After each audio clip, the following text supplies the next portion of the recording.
దేశీయంగానే కాక అంతర్జాతీయంగా సంచలనం సృష్టించిన సత్యం కంప్యూటర్స్ కుంభకోణం కేసులో సిబిఐ ప్రత్యేక కోర్టు తీర్పు వెలువరించింది. రామలింగరాజు, ఆయన సోదరుడు రామరాజు, సిఎఫ్ఓ వడ్లవాణి శ్రీనివాస్ సహా 10 మందిని దోషులుగా నిర్ధారించింది. గోపాలకృష్ణన్, శ్రీనివాస్, సూర్యనారాయణరాజు, రామకృష్ణ, ప్రభాకర్ గుప్తా, వెంకటపతిరాజు, సిహెచ్ శ్రీశైలం దోషులుగా నిర్ధారించబడ్డారు.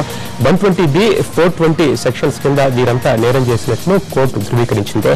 రామలింగరాజు, రామరాజులపై అదనంగా 409 సెక్షన్ కింద నేరాన్ని నిర్ధారించింది కోర్టు.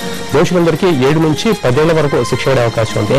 దాదాపు 6 ఏళ్ల పాటు సుదీర్ఘంగా విచారణ జరిపిన కోర్టు చివరికి ఈ తీర్పు వెలువరించింది. కంపెనీ వాస్తవ ఆదాయాన్ని అధికంగా చూపించి షేర్ ధరను తాత్కాలికంగా భారీగా పెంచిన సత్యం పెద్దలు షేర్ మార్కెట్ ను మోసం చేశారు. 2009 జనవరి 7న ఒక్కసారిగా వాస్తవం వెలుగులోకి రావడంతో కంపెనీ షేరు భారీగా పడిపోయింది. సత్యం రామలింగరాజు కేసు తీర్పు ఏప్రిల్ 9కి వాయిదా పడింది.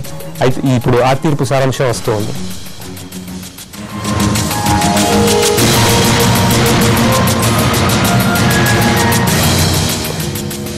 ఏళ్ల తరబడి సాగుతూ వచ్చిన దర్యాప్తు, 3000కు పైగా డాక్యుమెంట్ల పరిశీలన, కీలక వ్యక్తుల వాంగ్మూలం.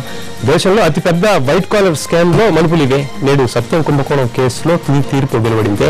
సత్యం కుంభకోణంపై సిబిఐ తేల్చిన ఆధారాలు ఈ తీర్పులో కీలకమయ్యాయి. ఇప్పటికీ ఆదాయ పన్ను ఎగవేత కేసులో శిక్ష ఖరారైంది. జనవరి 7, 2009లో సత్యం రామలింగరాజు అక్రమాలకు పాల్పడ్డామని స్వయంగా వెల్లడించారు. కుంభకోణం విలువ 7,000 కోట్లకు పైమాటి అని తేలింది.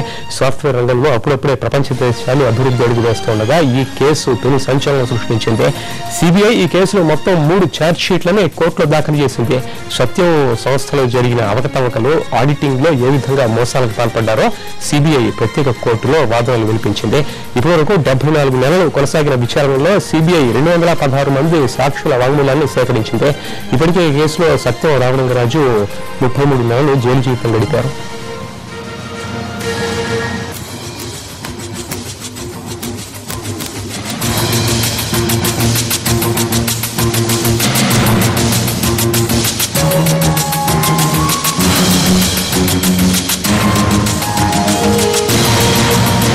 సత్యం కంప్యూటర్స్ కుంభకోణం కేసులో సిబిఐ ప్రత్యేక కోర్టు రామలింగరాజును దోషిగా ప్రకటించింది. మొత్తం 10 మందిని దోషులుగా నిర్ధారించింది. 6 ఏళ్ల పాటు ఈ కేసు విచారణ కొనసాగింది. ఈ కేసుకు సంబంధించి రామలింగరాజుకి బెయిల్ ఇవ్వడం, ఇవ్వకపోవడం అనేది జడ్జి నిర్ణయంపై ఆధారపడి ఉంటుందని న్యాయ నిపుణులు చెబుతున్నారు. అంటే ఎన్ని సంవత్సరాల శిక్ష పడే దానికి సంబంధించి ఆ బెయిల్ కంపల్సరీగా ఇవ్వాలా లేదా అనేది కూడా ఆధారపడి ఉంటుందని ఇప్పుడే మనతో మాట్లాడిన న్యాయవాది తెలియజేశారు కోర్టు ప్రాంగణంలో.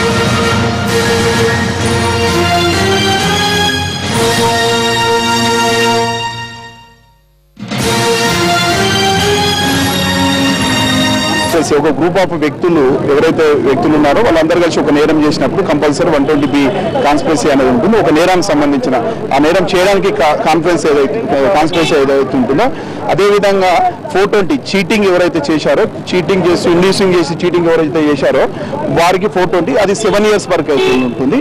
అదేవిధంగా 409 ఎవరైతే ఒక కంపెనీకి సంబంధించిన కానీ ఒక ఆఫీస్కి సంబంధించిన కానీ ఒక ఏజెంట్ అంటే ఇప్పుడు రామలింగరాజు కానీ వాళ్ళ సంబంధించిన ఒక కంపెనీకి వాళ్ళ ఏజెంట్ కాబట్టి అందులో 409 ఏదైతే కంపెనీకి మోసం చేసినా అది 10 years వరకు శిక్ష పడే అవకాశం ఉంటుంది.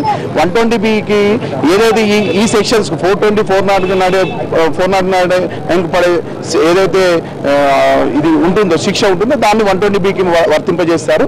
కాబట్టి ఏదైతే ఈరోజు 409 మ్యాక్సిమంగా 10 years అది జడ్జి డిస్క్రిప్షన్ పైన ఉంది. 409 10 years సెక్షన్లు వేరువేరుగా ఖరారు అవుతాయా శిక్షలు, లేకుంటే ఒకే అన్ని సెక్షన్ల కింద ఒకే వరకే కామన్ గా ఏదైనా క్రిమినల్ నేరాలలో ఏ సెక్షన్ కానీ ఒక్కొక్క సెక్షన్ కు ఒక్కొక్క శిక్ష ఉంటుంది, కానీ అన్ని అమలు చేయడం మాత్రం ఒకేసారి జరుగుతుంది.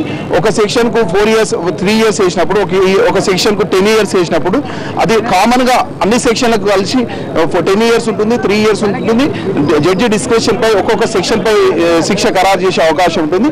కానీ అమలు చేయడం మాత్రం అన్ని సెక్షన్లు, ఒకవేళ 10 years ఉంటే అన్ని సెక్షన్లు 10 years లోపే అదే సమయంలో ఇప్పుడు ఏదైతే మాక్సిమం శిక్ష ఖరారు చేస్తారు, ఒకవేళ 4 years శిక్ష ఖరారు చేశారు అనుకోండి, ఒకవేళ 3 years ఆల్రెడీ అండర్గాన్ జైల్లో అనుభవించి ఉంటుంది, జైలు జీవితం అనుభవించి ఉంటే ఇంకో 1 year అనుభవించి ఉంటుంది. ఒకవేళ 10 years వేస్తే ఆల్రెడీ ఒక 3 years అనుభవించి ఉంటే ఇంకొక 7 years అతను శిక్ష అనుభవించాల్సిన అవసరం ఉంటుంది. కానీ ఏదైతే జైల్లో ఇప్పటి వరకు జైల్లో జీవితం అనుభవించిందో దాన్ని ఇప్పుడు వేసే శిక్షల నుండి మేనేజ్ చేయబడుతుంది. క్రిమినల్ కేసులలో 3 years లోపు శిక్ష పడ్డప్పుడు, 3 years వరకు శిక్ష పడ్డప్పుడు మాత్రం ఇక్కడ ఈ కోర్టుకు బెయిల్ ఇచ్చే అవకాశం, ఇమ్మీడియట్లీ బెయిల్ ఇచ్చే ఫెసిలిటీ ఉంది, బెయిల్ ఇచ్చే అవకాశం ఉంటుంది.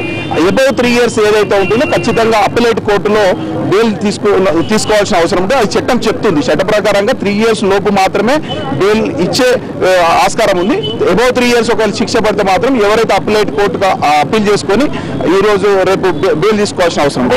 ఈ సెక్షన్ల కింద 3 సంవత్సరాల కంటే ఎక్కువనే కదా శిక్ష పడింది. అంటే ఏదైతే 409 సెక్షన్ మీరు చెప్తున్న ప్రకారం నాకు తెలియదు ఆ కేసుకు సంబంధించి, బట్ ఏదైతే 409 సెక్షన్ ఉందో, 420 సెక్షన్ ఉందో, ఈ రెండు అబౌవ్ 7 years అంటే అబౌవ్ 3 years. ఒకవేళ జడ్జి గారు ఇది ఇందులో 420లో 4 years లేకపోతే 420లో మరి అంటే దానికి కూడా కొన్ని వేరియేషన్స్ ఉంటాయి. ఒక జడ్జి గారు తను ఇప్పుడు 420లో 4 years వేసాడు అనుకోండి, ఖచ్చితంగా బెయిల్ ఇచ్చే అవకాశం లేదు.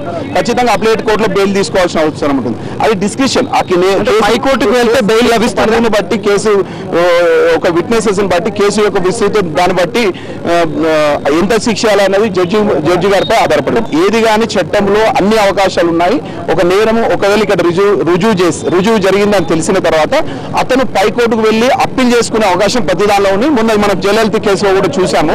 4 years ఎక్కడైతే లోయర్ కోర్టు వేసిన శిక్షలో కూడా జయలలిత మీద వేసిన శిక్షలో వాళ్ళు హైకోర్టుకు వెళ్ళి అప్పీల్ చేసుకొని తర్వాత అప్పీల్లో అక్కడ బెయిల్ ఇవ్వకపోతే సుప్రీంకోర్టుకు వెళ్ళి కూడా బెయిల్ తీసుకున్నారు జయలలిత కేసులో. ఏదైనా చట్టం ఒక వ్యక్తి పై నేరం రుజువైన తర్వాత కొన్ని కేసులలో అంటే మర్డర్ కేసులలో, లైఫ్ కేసులలో తప్పితే అన్ని కేసులలో బెయిల్ ఇచ్చే అవకాశం ఆ కేసు యొక్క పరిధిపై ఆధారపడి ఉంటుంది. ఎందుకంటే ఒక శిక్ష ఖరారు తర్వాత అతని ఎవరైతే నేరస్తుడు ఉంటాడో అతన్ని ఈ విధంగా నీ మీద శిక్ష ఖరారు చేయడం జరిగింది, శిక్ష ఖరారు చేయడం జరుగుతూ ఉంది. నువ్వు చెప్పుకునే ఏదైనా ఉంటుందంటే అతనికి సంబంధించిన ఫ్యామిలీ బ్యాక్గ్రౌండ్ కానీ అలాంటివి సంబంధించిన అంటే ఏ సింపథెటిక్ వేలో కోర్టు శిక్షను తగ్గించే అవకాశం ఉంటుందని చెప్పుకున్న తర్వాత కోర్టు మళ్ళీ డిసైడ్ అవుతుంది. అది ఈ రోజు జరుగుతుందా, రేపు జరుగుతుందా అనేది కేసును బట్టి, అదేవిధంగా కోర్టును బట్టి, ఆ శిక్షను బట్టి ఉంటుంది. 409లో మాక్సిమం 10 years అంటే దాని శిక్ష ఉన్నదే 409లో అప్ టు 10 years వరకు చేసుకోవచ్చు, ఇవ్వచ్చు, కోర్టుకు అంతే ఆస్కారం ఉంది. కాబట్టి 10 years లోపు ఆ కోర్టు ఆ కేసును బట్టి వీళ్ళని అదుపులోకి తీసుకునే అవకాశం ఉంది. అంటే ఒకసారి శిక్ష ఖరారైన తర్వాత, శిక్ష రుజువు చేయబడ్డాక అది ఖచ్చితంగా అదుపులో తీసుకోబడుతుంది. అది జడ్జి గారి డిస్క్రిప్షన్ పైన ఉంటుంది. ఒకవేళ ఈ రోజు క్వాంటమ్ ఆఫ్ సెంటెన్స్ ఎంతైతే శిక్ష ఇన్ని సంవత్సరాలకు ఈ శిక్ష ఖరారు చేశామని చెప్పి ఒకవేళ ఈ రోజు చేసి ఈ రోజే ఉంటుంది. బిలో 3 years అయితే కోర్టు ఖచ్చితంగా బెయిల్ ఇవ్వాల్సిన అవసరం ఉంటుంది. అది మ్యాండేటరీ. బిలో 3 years ఏదైనా శిక్ష పడ్డప్పుడు మ్యాండేటరీగా బెయిల్ ఇవ్వాల్సిన అవసరం ఉంటుంది. అబౌవ్ 3 years తర్వాత ఏదైతే శిక్ష ఖరారు చేస్తే 4 years వేస్తే ఈ కోర్టు బెయిల్ ఇచ్చే ఆస్కారం లేదు.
లేటెస్ట్ అప్డేట్స్ కొనసాగుతుంటే చిన్న బ్రేక్ తీసుకున్నాం.